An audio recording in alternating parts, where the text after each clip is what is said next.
we Yes. need to embrace, just Yes. be that attitude of gratitude. The right attitude will take you to another level. And so if you're Yes. listening to us and you desire more and you kind of like, just when is it going to happen or when's it going to happen, if you can remain grateful, if you can remain looking at everything that you have right now, be content, be faithful with what you have, faithful with the little. Be faithful. That's what I'm hearing. Be faithful with the little. He will bless you with the much, because he said he's given us the ability to do that, but we have to stay where we are, enjoy the moment. Don't get too. I love even the redefining hustle, right? It's like we're not here to kind of keep striving. Be the best at what you are today. Be faithful where you are right now. Give God the praise and the thanks for where he's taking you.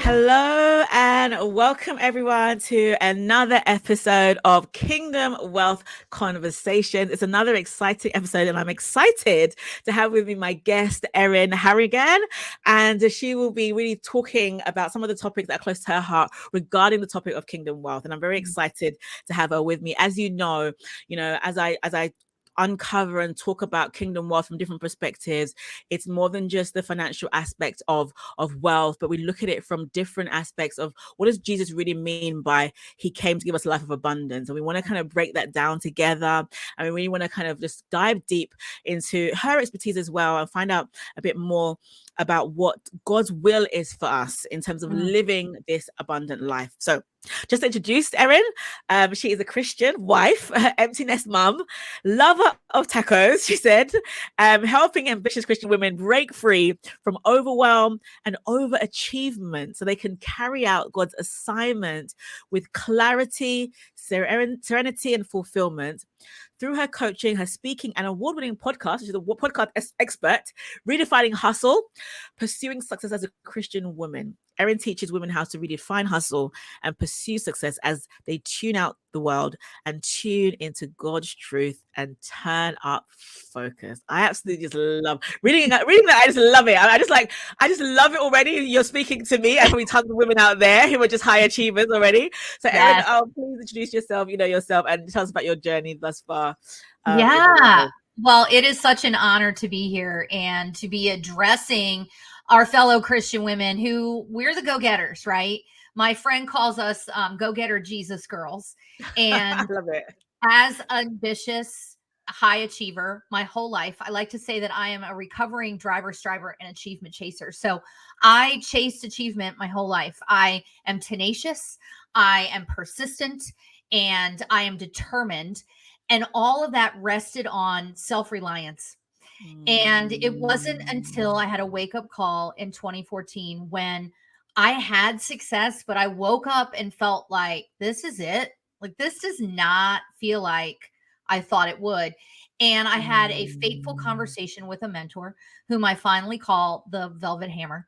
And she helped me understand two things. One, that this hole that I was trying to fill with stuff and achievement and accomplishments and titles and promotions and money and all the things was a Jesus-shaped hole. And she helped me realize that I didn't know who I was or whose I was. So on that fateful day, October 4th, 2014, I gave my life to Christ. And I like to say I was an ambitious woman who got lost on the way to the top, found Jesus. He said, why don't you let me drive and you hold this map, which is the Bible. And then after he straightened me out a little bit, which I'm still a work in progress, he said, now go share this with my ambitious daughters. And that is, in a nutshell, what has brought me to this place of, writing, coaching, and speaking on the idea of what does it look like to pursue success, but allow God to be your CEO. Wow. I see this. I love that, right? Because and many women listening are high achievers. We're entrepreneurs that really want, and I call out women who want to create wealth. You want to create wealth. You want to big things for your family, and then you struggle with like, well, I don't know about you, but I sometimes I've struggled with like, oh, am I pursuing it too much? Am I doing too much? Can I just wait on the Lord? And what does that look like? Can you share with us? You've had experience of being successful without Jesus and being Yes. successful with Jesus. Can you compare the two and just kind of like share your heart of what the inside looks like for that? What I like to think of in my sort of what I call my BC, before Christ life, is that I was white knuckling and holding on tight and controlling everything. And so for those of you who are out there, and yes, you want to create wealth and really whole person wealth, right? Not just the dollars, but a sense of well-being and a quality of life for your family. And listen, there is nothing wrong with being the ambitious woman that you are, because this is how God made you. Yeah, but my life BC had all of those things, but there was this level of anxiety that never went away. There was this level of, I've now created this, and now I know outside of God's will. I didn't know that at the time. And whatever we create outside of his will, we have to maintain outside of his will, right? And so that life, there was very little calm and peace, because it was always, I got to go for the next thing, and I got to reach the next goal, and I got to have the next achievement, because nothing was ever satisfying me, because the only thing that can satisfy us is the bread of life, right? It's Jesus himself. So that is those characteristics of the lacking peace and constantly anxious and feeling like I had to control everything and always under the gun in my own mind. When the opposite of that, and the clarity that comes from that contrast, when you give the wheel to Jesus, which I know sounds better when Carrie Underwood says it, right? Jesus, take the wheel. There is a level of peace and calm, knowing who you are, whose you are, knowing that where God guides, he provides, knowing that he has made you to put your gifts and talents and to administer those in the marketplace, right? He's given you a mission. Your business is a vehicle through which you get to administer these gifts. So in the end, the results are his. There is a level of peace. There is a level of calm. I call it serenity. That's not a word that we use a lot, but serenity means to feel untroubled and unruffled. That comes from doing business that way. Let me be clear. There are still moments, because we live in a fallen world and we are human, that our flesh takes over, and we still have those moments of questioning or anxiety or lack of peace. However, the beauty of living on this side of it, in this AD, after death to self is what I call it, this AD life, is that we always have Jesus.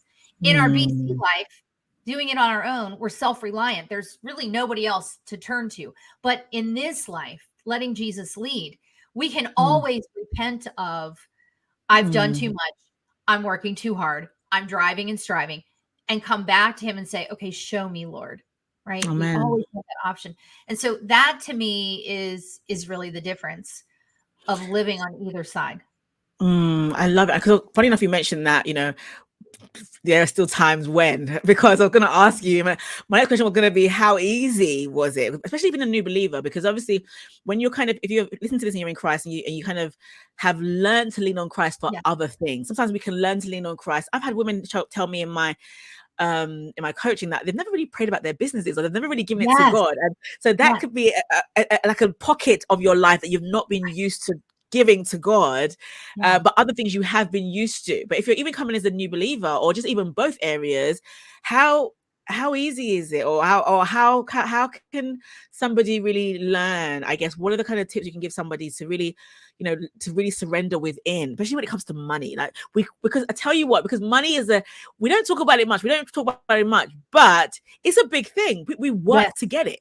We're at our jobs 9 to 5, wherever you are, doing your business because you want to get money to be able to pay for whatever you want to pay for, right? So it's a big topic. And so when people are not used to giving that area to God, how can we help them, help us to really to do that in a way that, okay, you just, that word trust, it's such a big, it's a big word, really, it's got a lot in there. Like, but we say trust, we sing trust songs, I trust you, Lord, we read the scriptures, but that heart positioning of Yes. truly trusting God, placing your heart in the hands of the Father. How can women do that, Erin?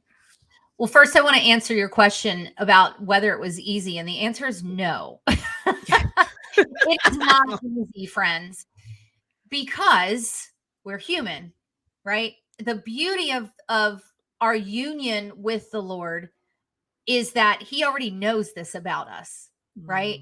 And he knows that we're going to struggle in these ways. But how do you do it?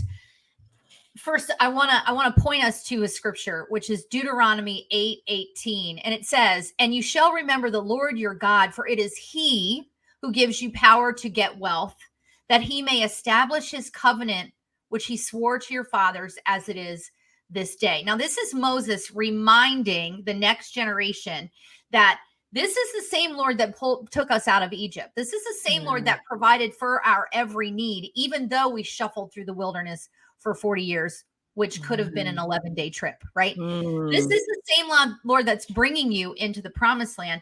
But make no mistake, it is only because of him that you can create wealth, that you can create success, etc. I mean, this is his word, right? Yeah. So how do we do it? How do we surrender? How do we take that heart posture? There are three things that I would tell you. Number one, we've got to die to self. That sounds so morbid, but what it means is that we have to come to him in a posture, I like to say, prostrate before him. There are so many times that I'm on the floor in my office behind me, face down, crying out to him. We've got to be willing to release our idolatry, our pride. There is nothing inherently wrong with money. Nothing. What happens is we put it on a pedestal. We idolize it, right? So we've got to die to self-reliance. We've got to die to the grind. We've got to die to thinking that if it is to be, it's up to me, because it's not. Okay. So that's number one. And by the way, the subtext of that is, how do you do that? You have to be in relationship with the Lord, and the Lord wants to be in relationship with you all day long, not just in the morning, not just in the night. Although I do tell my clients, bookend your day, start and end your day in prayer, giving, etc. But we've got to die to self. Number two, we have to seek him first. I was listening to the YouVersion video of the verse of the day, which today is Matthew 6:33. And John Piper was speaking of that, seeking him first. We've got to seek him first in all of it. There is a story, I don't remember even where it came from, of a woman who had surrendered her life to the Lord. But then when it came to her finances, she said, "No, I think I can handle this, Lord." The Lord cares about everything in your life. And as women, you are so right that we have a challenge that sometimes we can surrender everything, but we're not really sure how this faith and business thing works. Like, it's okay to integrate them. So I'm here to tell you that when you're seeking him first and believing that he will provide and bless your obedience in seeking him first, he cares about every little thing. He cares about the hangnail on your fingertip. He cares about, I was listening to that this morning, right? How much he provides for the sparrows, how much he provides for the lilies in the field. I was too today. Not, right? But we've got to come to him first. So that's number two, right? Die to self, come to him first. And then number three is we've got to lay our plans, our goals, etc., at the foot of the cross. This month on the podcast, I'm talking about what I call the safety zone, and it's about having strategy, accountability, focus, and encouragement. But we are not absolved of our responsibility to make a plan, to create a strategy. But that third step in how do we take that heart posture is we've got to surrender it to the foot of the cross. That's really hard for us because we want to drive it. We want to control it. We kind of know and trust what we can get done in our own power, but because we can't see him, then sometimes we're not always ready to really let him take it up from the cross and run with it. We want to let the Lord lead, but we're a little bit afraid that he might redirect us, that he might change our plans. So we've got to be willing to surrender the plan and the goals and the vision at the foot of the cross and say, Lord, these are the plans that I see, but your plans are higher. So you tell me what needs to stay, what needs to go, what needs to change. Those are the three ways. When we do that, die to self, seek him first, surrender our plans, in the moments that we will have, because Jesus told us we would, where we're questioning and we're not sure, and we've said we're trusting, but maybe we're not fully all in on that, because we have that relationship with him, we can turn those thoughts, we can take that thought captive and say, hold on, hold on, hold on. I am ruled by the sovereign king. I am ruled by he who created everything. If he already knows his plan, then the only thing that I have to do is obey. And so, Lord, in this moment where I'm struggling with trust, show me. Man. Yeah. Man, honestly, a lot of things you said there just bring back memories. And it's funny because, like, ladies who are listening, like, God will always take you through a journey, right? And I'm saying this because, like, even the word kingdom wealth, God gave this to me. I think I shared with you a bit about my story, Erin, that I had a successful real estate business and it crashed. Going to loads of debt, and then God comes to me with kingdom wealth, and I'm like, kingdom what? I don't have where's the wealth, Lord, right? Where's the wealth? And it's amazing. But as I'm listening to you, I went through this journey of those three things unknowingly to me, that this is what we're talking about, kingdom wealth. This is what we're talking about, real kingdom wealth. It really is this process, because what happened to me was, after a while of just trying to do it in my own strength, trying to find a way to kind of clear the debt, and I started learning all these things online. I was getting frustrated. I was getting all these things happening. Then God I just knew I had to surrender. And that thing you said, I said that thing about, I was scared, truly scared, that God will have me maybe be poor, and I didn't want to be broke. And I was genuinely like, God, I don't want to be broke. Like, please, if I surrender to you, am I going to have to, like, be a missionary and with no money? And I'll be honest with you, that's what my little small-mindedness was scared of that. And then God had to just, you know what, I believe this gospel, and I had to just say, you know what, you said you called to give a life of abundance, and I was going to trust that that's for me as well. And I just surrendered, even though I didn't understand.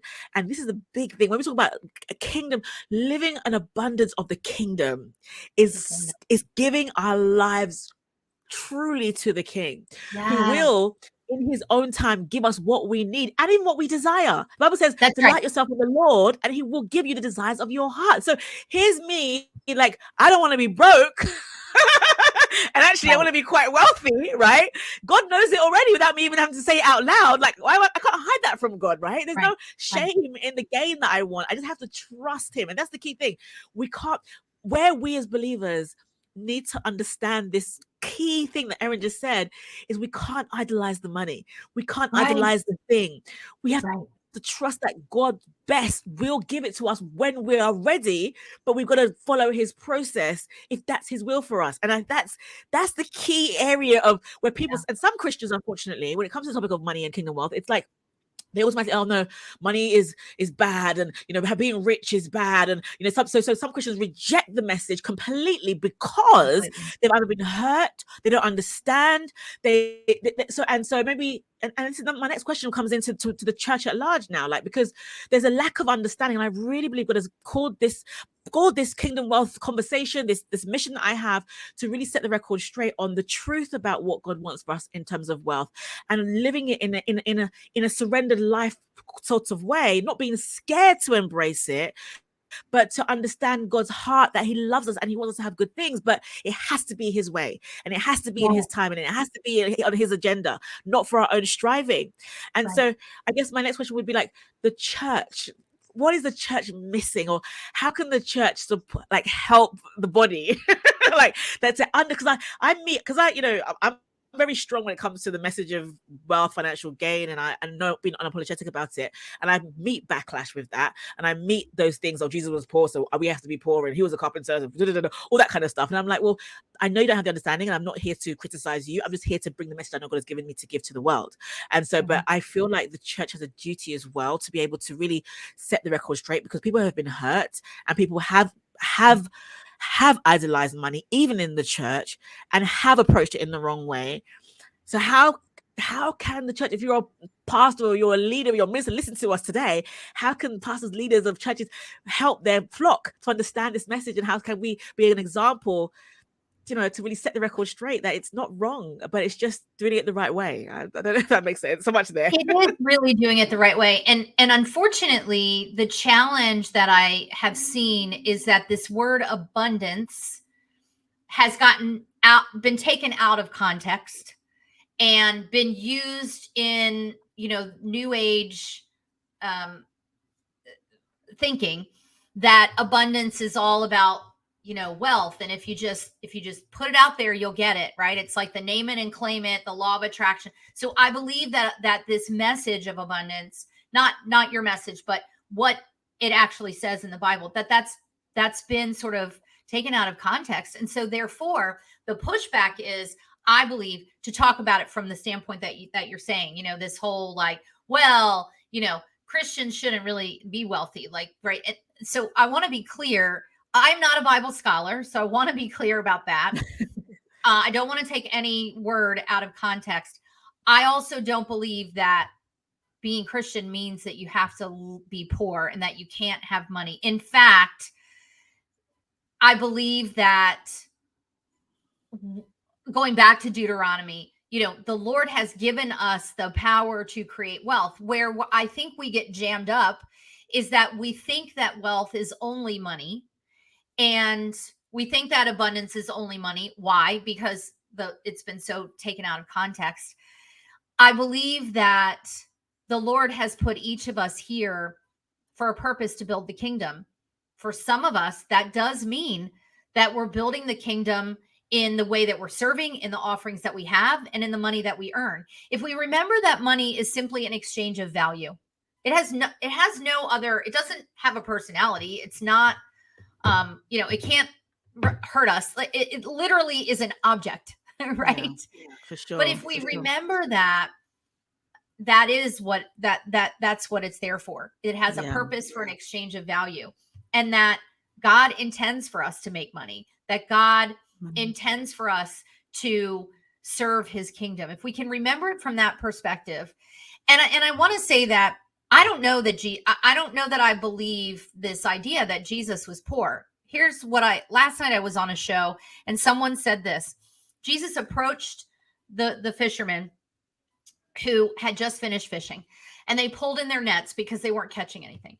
And here is creator of the universe, Jesus, who's saying, no, cast the nets, right? Cast the nets back out. And they're like, who are you? You're a carpenter. Like, we've been fishing all our lives.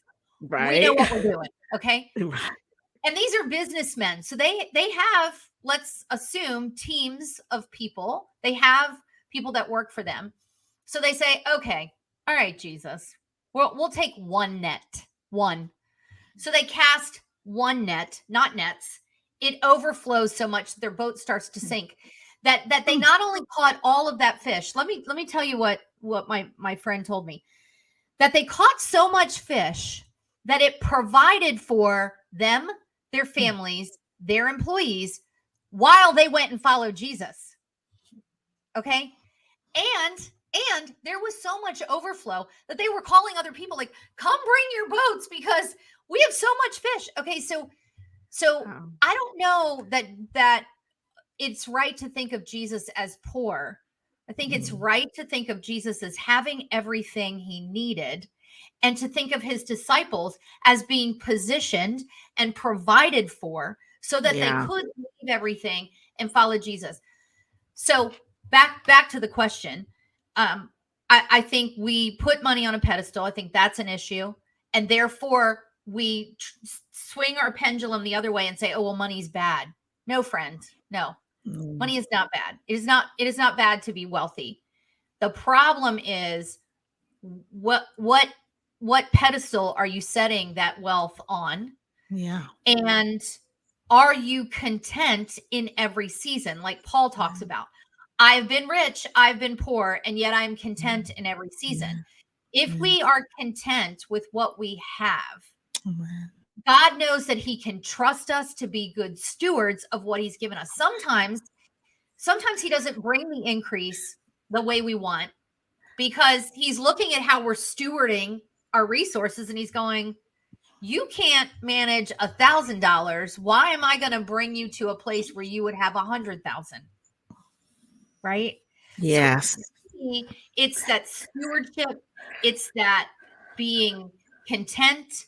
I don't buy into the world's idea of more and this idea of like, go get more and be more and do more. And I don't buy into that. I believe that hustle has been misconstrued in our world because the original definition of hustle is not the aggression that we see in the world. Which is why I'm on my mission to redefine it. But I think that we can emulate Jesus in working with purpose and intention and obedience, and that God always blesses our obedience. And part of that is money. He wants us to live an abundant life, meaning that we have all we need, that we're able to serve, that we're able to give back, that we're able to work with and live with calm and joy and fulfillment. And then he pours on top of that the wealth, whatever that looks like for you. That's what I believe. No, and I'm totally with you. Honestly, I totally resonate with everything that you're saying in terms of, everyone's got their God's got purpose. I was hearing purpose when you're speaking. Like when it comes to wealth and money and finances, not everybody is called to be like what the world will call filthy rich, right? Let's put it out there, right? But God has positioned certain people that he wants to watch you, see how you steward, see how you are running what he's given you so far, and if he can trust you, and he will give you more. He's a father, not a genie. He's a father, not a genie in a bottle. You can run as well with us.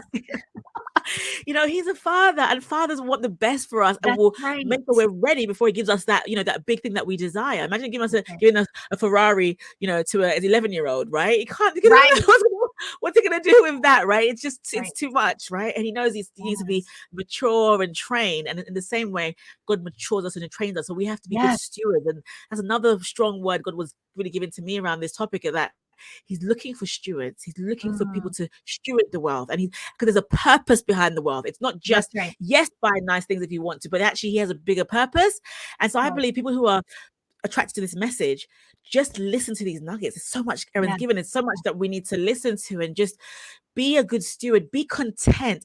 Another thing you said that I was like, that was it. I was like, I'm in a place of so much gratitude right now. I feel so grateful for everything, and I feel like there's something coming, right? But I just feel even if it doesn't even come, I'm just grateful for the now. And I feel like we need to embrace, just be that attitude of gratitude. The right attitude will take you to another level. And so if you're listening to us and you desire more, and you kind of like, just when is it going to happen, or when's it going to happen?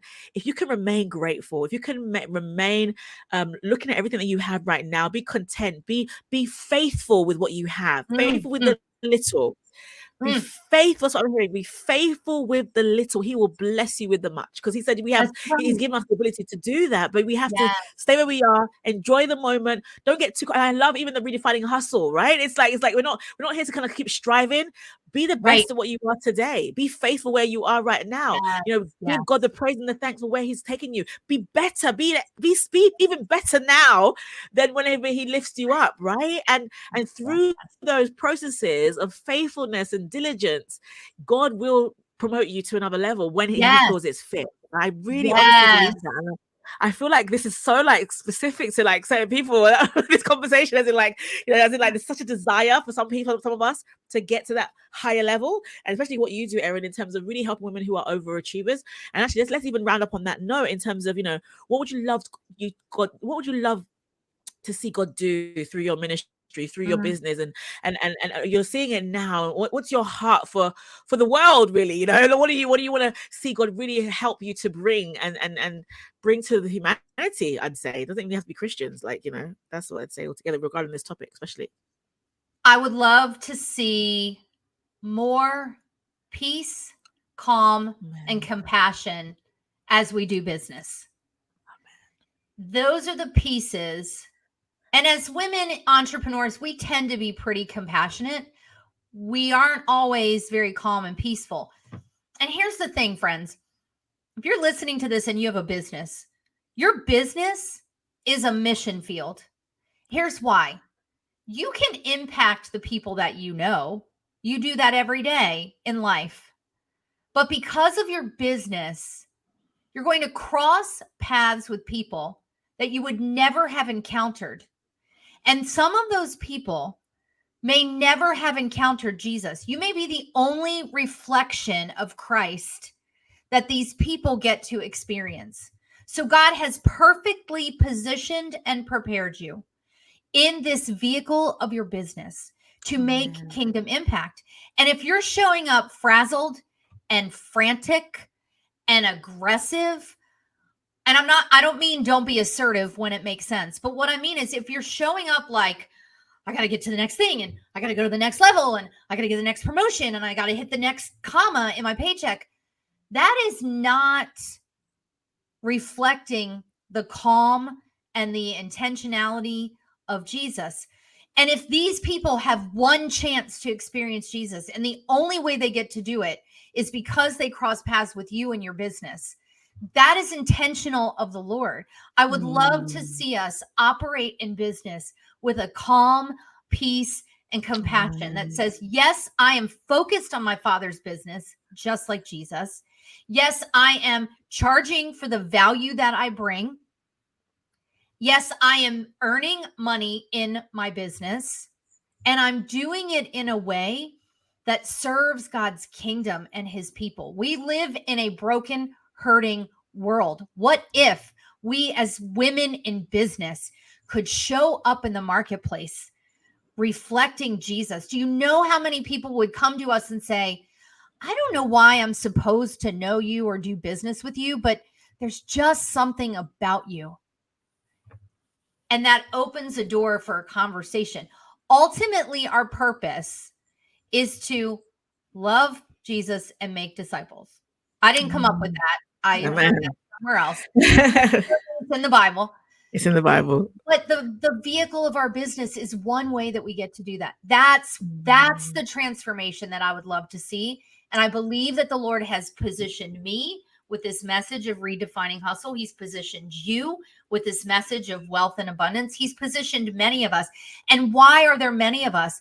Because not everyone can hear from me. Not everyone can hear from you. Jesus says, like, the harvest is plentiful, but the workers are few.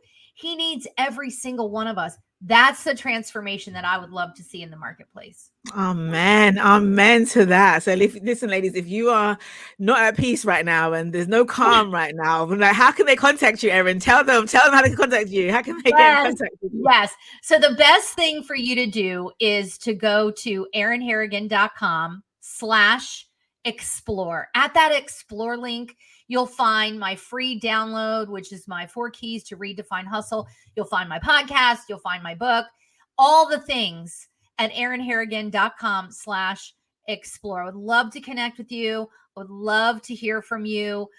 Find me on social media. We'll put the links in the show notes, etc. But that's how we found each other. I mean, yes, exactly. We're on social. Social media is a great place. Like, God is doing amazing things on social, right? So that's how we connected. So ladies, but definitely the links will be on the show notes as well. But definitely, Erin, you're doing an amazing job. Honestly, the world needs this, right? And I know, especially in the world of entrepreneurship, it's needed because the hustle kind of thing, especially in the time where pressures on finances and people are finding it. We don't. All of that is just not of the kingdom. Like, there's a peace that God wants us to have. And so, ladies, again, reach out. Find connection, community, and just let's enjoy the kingdom. I believe that this is the beginning process of enjoying the kingdom and working with God together in partnership to really be an example of what the kingdom really looks like on earth as it is in heaven. And on that note, I will end. Thank you so much for listening and joining us. It's been such a pleasure. Watch out for the next episode, and I will see you soon. Say bye, Erin. Take care. Bye, everybody. Bye-bye. Bye-bye. Take care.